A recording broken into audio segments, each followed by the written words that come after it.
All right, so we have Lilith and Leo at 9 degrees in the 12th house. Someone called me arrogant. In fact, the majority calls me arrogant, but I don't think I am. I think people are so used to being small, playing it small, and being insecure that the moment I take space and speak up loud and proud, which I'm sure most of you can relate to, it's always going to be a problem.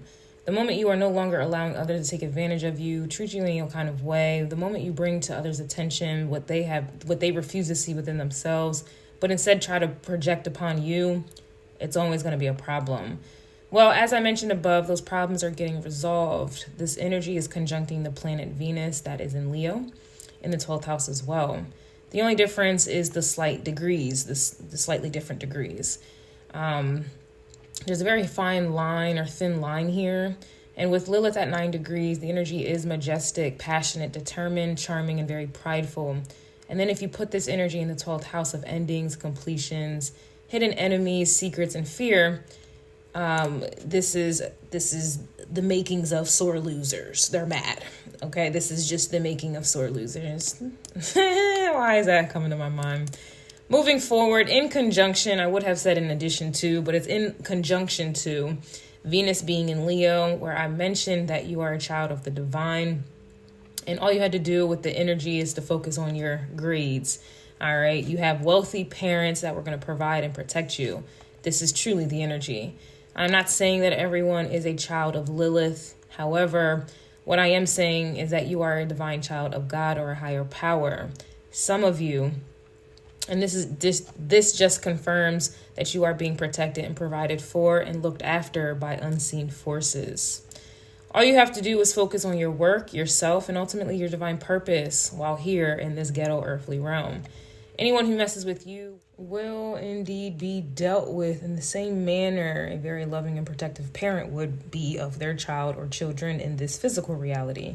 The only difference is you have a supernatural protection, which is much stronger, clearly, than any human. Leo energy is very loyal, so this is another confirmation of loyalty by supernatural forces, but also that requires your loyalty as well. This placement with the sun, which is ruling Leo, it does indicate self-development with your inner authority, your confidence, inner power, and pride for yourself and for what it is that you stand for. This energy also reminds me of Pluto and Capricorn in the 4th house, where I mentioned that you have strong ancestral roots, but also that there was an impenetrable force going on that was shielding you. And I feel like that was also playing into you building up your confidence to where in which no one can break you or your confidence. Now, so basically my advice with this energy is to practice speaking out more, be more prideful, and laugh at those who are turned off by you. Practice, because we know practice makes perfect. These people want to break you so bad. They want to make you conform and bow down. They want you to second guess yourself, doubt yourself. And they are literally on a mission and being energetically influenced to do this, to be like this toward you. Take it as a good sign. You know, basically, if you ain't got paters, you ain't popping type of energy. But they basically want you to... back to this. Okay. All this should be doing for you is making you stronger, especially if you work with the energy instead of allowing it to work you.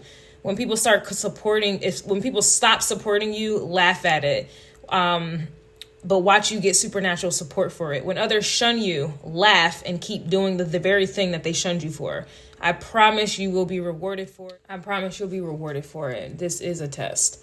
Imagine being initiated into a sorority. We usually see some glimpses of what it is that they have to endure to become or to be in that sorority, usually some form of embarrassment. Usually the ones who are able to complete their hazing, overcome the embarrassment, and endure the entire process, they will be granted in the sorority for life. This is essentially the energy that's at play here. When I look at the part of fortune that is in Leo in the 12th house, this just further confirms that you will be rewarded each and every time you do say and think the things that you are shunned for or embarrassed about and whatever else. I wanted to mention with the North Node in Aries and the 8th house placement, and I'm pretty sure y'all saw it when I was like really hesitant, like, maybe I shouldn't mention this, but I'm going to mention it right now. Okay. I got to mention it. So I have finally had sex with my twin flame. And you remember that was the part that I was considering, not saying anything about because I was embarrassed. Also, I felt like I was contradicting myself because I am, that woman, and I'm still going to be that woman who, shuns other women who just have casual sex. Like, you're just out here having sex and you think that that's normal, or you think that that's okay. And I didn't want to be a hypocrite. So I was like, I don't know if I'm going to mention that. I don't know if I'm going to mention it, but I am going to mention it. Why am I going to mention this is because I know for a fact that I had sex with my twin flame. I looked all up and throughout his chart. Y'all know me, and I'm still studying the chart.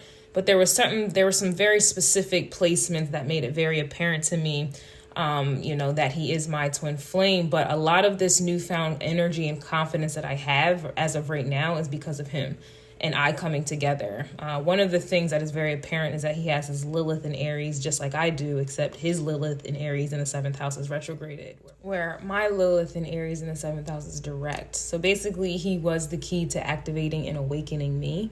It's crazy because, like I said, I'm the same woman who shunned other women for engaging in sex, and I would probably still do the same thing because I know for a fact that I had sex with my twin.